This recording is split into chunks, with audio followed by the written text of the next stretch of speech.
পরিচয় হয়? তার সাথে আমার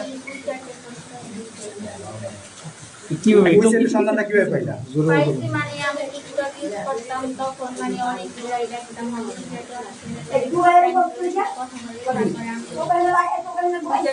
তারপরে সে আমাকে কথা বলতে নিচ্ছে তারপর তার ফ্যামিলির সাথে আমার পরিচয় করাইছে।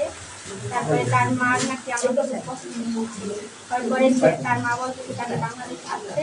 তবে সে বলছে যে আমি তোমাদের দেশে আসতে চাই, তোমাদের দেশ ঘুরে দেখতে চাই। আর আমার মা তো বলছে যে তোমাকে আমাদের দেশে নিয়ে দেখবে। তারপরে বলছে আমি শিওর না, আমি বলতেছি যে কোন দেশে ঠিক একটা ছেলে আমাদের দেশে বললেই আসা যায়। তবে টিকিট কাটতে আমার এই স্ক্রিনশট মারা সব কিছু দিতে আমি বিশ্বাস করি যে 24 তারিখে ফ্লাইট আমার অনেকবার বলছে, আমি বিশ্বাস করি। আমি বলতেছি যে মিথ্যা কথা বলতেছি, ও সব কিছু বুঝাইছে। তারপরও আমি মনে করছি কোন জায়গায় যেন ঘুরতে যাইতেছে। তারপর যখন 24 তারিখে ফ্লাইট কলকাতায় আসছে তখন আমি বিশ্বাস করছি, লোকেশন দিচ্ছে যে আমি বাংলাদেশ আসতেছি। তারপরে আমি বলতেছি আপনি যখন বাংলাদেশ আইসে করছেন তাইলে হোটেলে একদিন ভাড়া থাকে। তারপর একদিন হোটেলে ভাড়া ছিল। 25 তারিখে সকালবেলা আমি আমার দাদু আব্বু ঢাকায় গেছি। তারপরে সন্ধ্যার সময় ট্রেন। তোমাদের এই যে রিলেশনে